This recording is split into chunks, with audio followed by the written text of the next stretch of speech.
Listen, if you think you have seen everything there is to see about the Caitlin Clark phenomenon, you need to stop whatever you are doing right now. Sit down and look at the actual numbers with me, because the mainstream sports media is currently feeding you a massive, corporate polished lie. We are witnessing one of the most baffling, self-sabotaging tactical shifts in the history of professional sports, and the people running the Indiana Fever are acting like everything is just fine, while the house is literally burning down around them.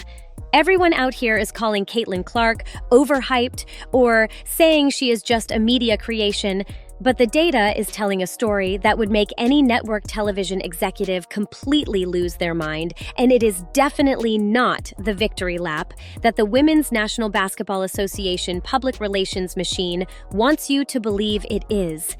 Caitlin Clark just got bodied on national television. Her own league went entirely silent. And now, the very people who should be fiercely protecting the absolute crown jewel of women's basketball are the ones actively dimming her light. If you stay until the very end of this deep dive documentary, you are going to find out exactly why the media narrative is built on a dangerous half-truth. The one specific tactical statistic that proves the Indiana Fever's new strategy is a total and complete disaster.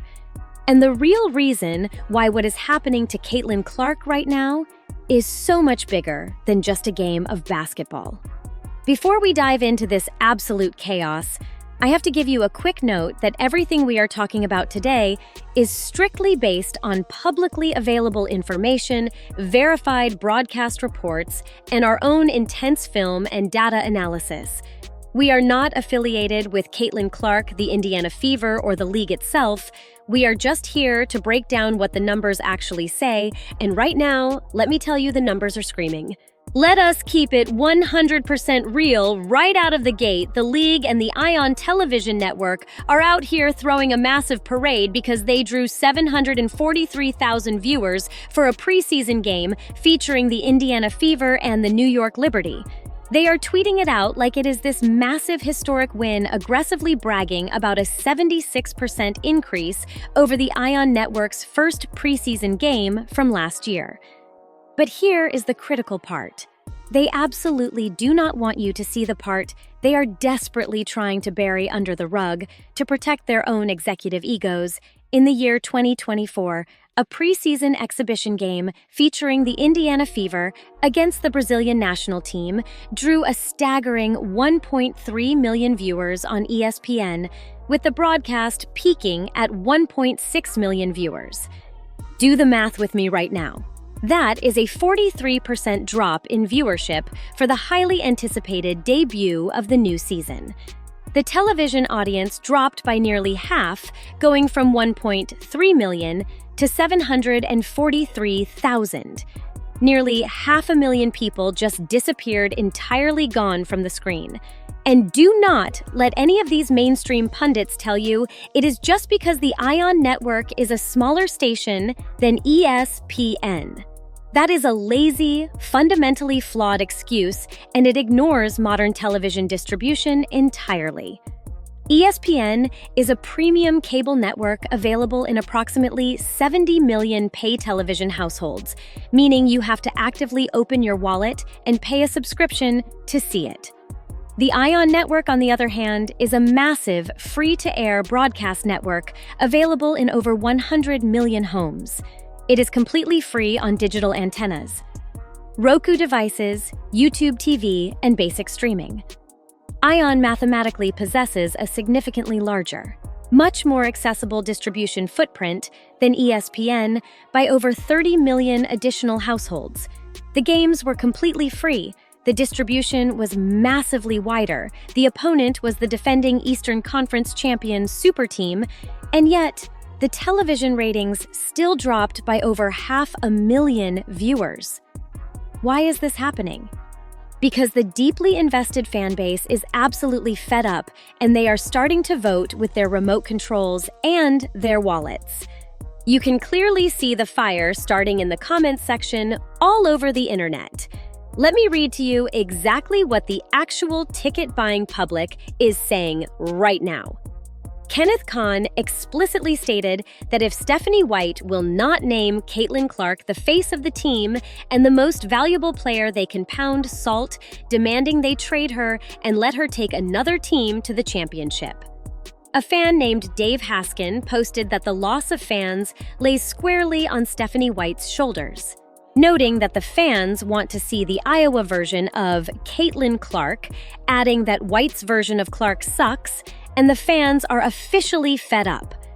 Daryl Pelletier chimed in to say that the Indiana Fever has picked the worst coaches for the team, while Irishva echoed that sentiment, calling Stephanie White the worst pick of the 2024 season. Pravin Bahan pointed out that the league is going to pay a heavy price for how they treated the Indiana Fever supporters.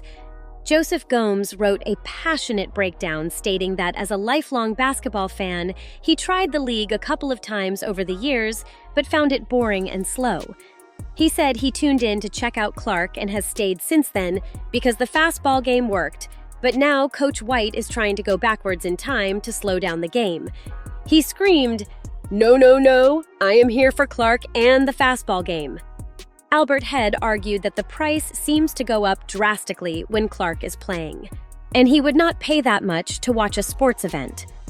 Weiserbud issued an ultimatum saying, if they do not allow Caitlin to do her thing today, he is not bothering to watch them again until he hears they have put Caitlin back into her totally amazing point guard position, adding that all his basketball friends feel the exact same way. Walder Shear stated, "There is no probably about it." White and the front office have to go anywhere else and ruin a different team with their egos and incompetence. Gail Pettygrove dropped a massive truth bomb saying that looking at the Fever leadership from top to bottom, they do not like the power that Caitlin Clark has, claiming their plan is to dim her light in any way they can because they worry about her making them look small. Daryl Wolf simply said, "I am shutting down the Fever, they are boring." This is not just a few angry tweets. This is a full-blown tactical rebellion. The primary reason the ratings are softening is that the Indiana Fever front office spent 2 entire weeks before this preseason game systematically alienating their own core fan base. The timing of this ratings discussion is absolutely not a coincidence. They had head coach Stephanie White out there in the media making controversial comments about moving Clark off the ball. They had President Kelly Krauskopf telling the generational talent that she needs to adjust to the system. They had General Manager Lynn Dunn dismissing concerned fans and Amber Cox aggressively pushing the combo guard narrative. They are actively trying to turn the most electric, hyper-speed point guard we have ever seen in the history of this sport into a stationary corner decoy, a versatile combo guard who has to share ball-handling duties with players who do not possess a fraction of her court vision. When you purposely take the basketball out of the hands of the person who mathematically drove 87% of your million-viewer games last year, what exactly do you think is going to happen? Let us break down the film and analyze the X's and O's of this absolute tactical blunder. When Caitlin Clark is running the point guard position, pushing the pace in transition, the entire defense is in a state of sheer panic. She crosses half court, and because of her logo, 3-point shooting range, the opposing defense has to step up immediately, often employing a double team or a hard hedge 30 feet away from the basket. This unprecedented gravity creates massive, wide-open passing lanes. When Clark has the ball, she is an elite offensive creator. She reads the floor like a supercomputer, throwing no look behind the back passes to cutters who are suddenly wide open because 2 defenders are terrified of her shot. That is the fast ball game. That is the Iowa version of Caitlin Clark that millions of people tune in to watch. But what does Stephanie White's off-ball system look like? It looks like a complete and utter nightmare. Instead of bringing the ball up the floor and dictating the pace, Clark is forced to run to the corner. She becomes a stationary target. The Fever bring the ball up slowly, allowing the opposing defense to completely set up in their half-court scheme. They then run Clark through a series of complex, sluggish screens.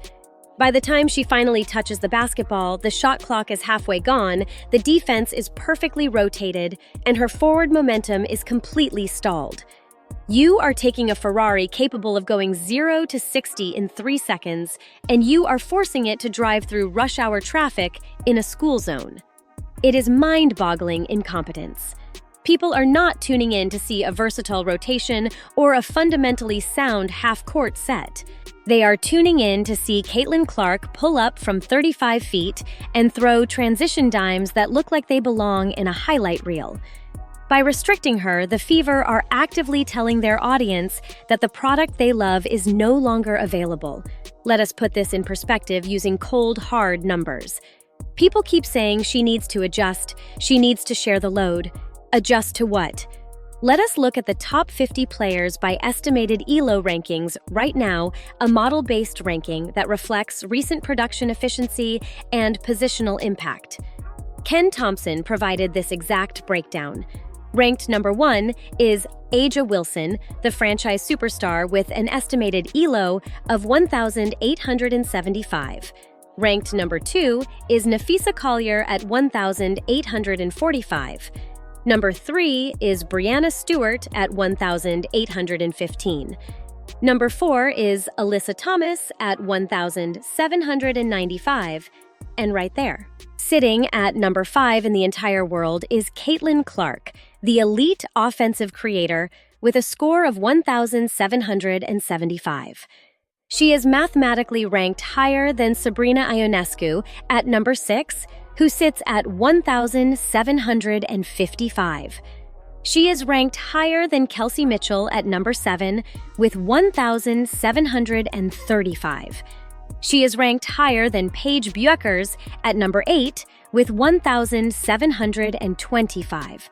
She is higher than Kelsey Plum at number 9, Jonquel Jones at number 10, her own teammate, Aaliyah Boston at number 11, and Angel Reese at number 12.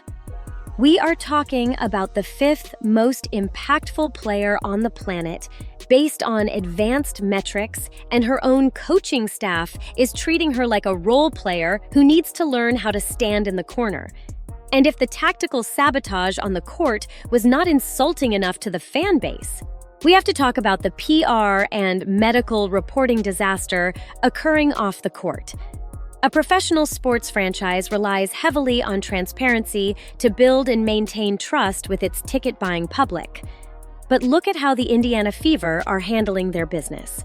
Stephanie White released an injury report right before the preseason game stating that foundational center Aaliyah Boston elite perimeter spacer, Lexi Hull, and veteran guard Tiasha Harris were all dealing with undisclosed injuries.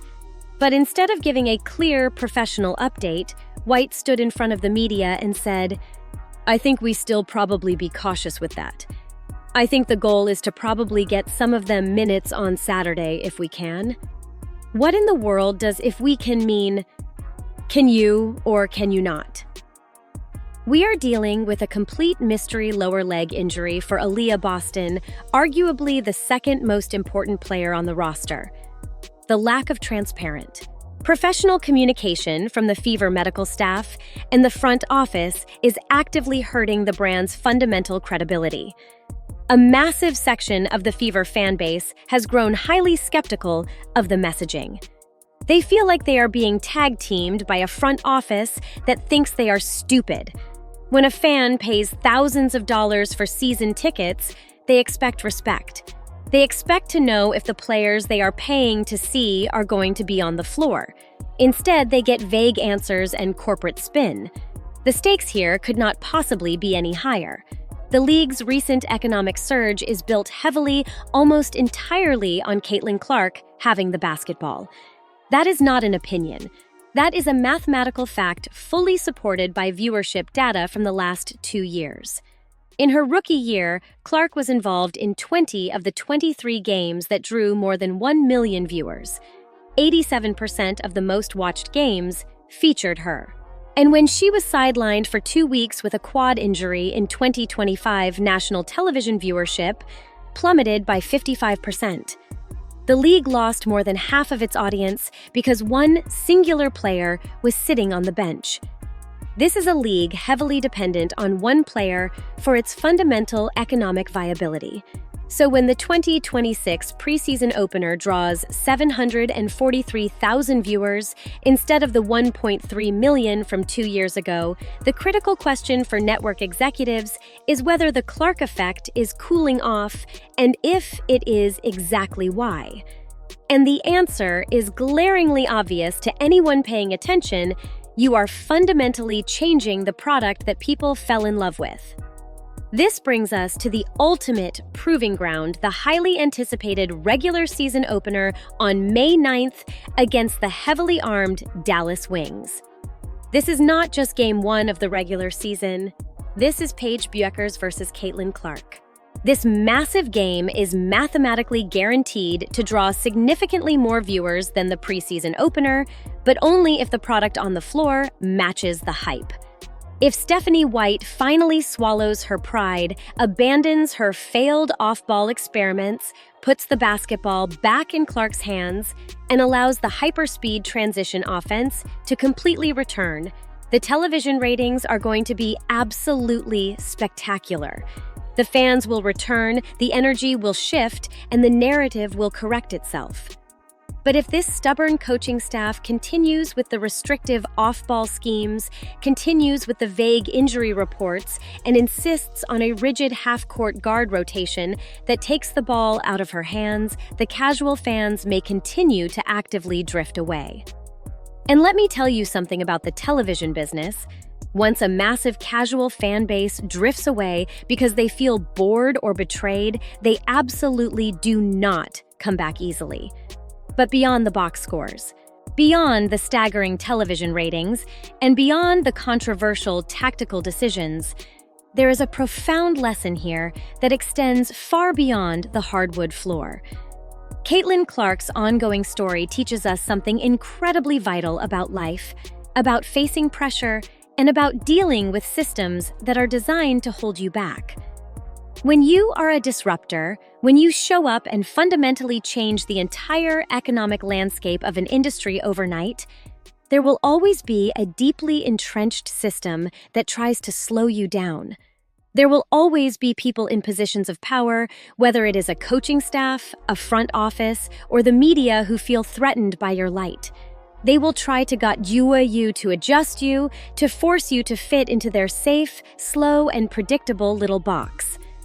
Clark walked into a professional league that clearly was not ready for her immense impact. She is carrying a weight of expectations that no rookie or second-year player should ever have to carry. Facing relentless physical play, hard fouls, and a barrage of criticism, yet she still shows up every single night.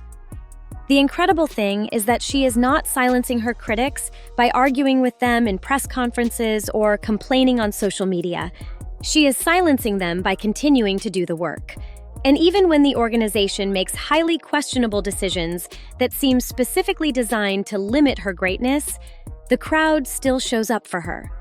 The fans fiercely defend her because authenticity is utterly impossible to fake and impossible to destroy. Pressure absolutely does not build champions.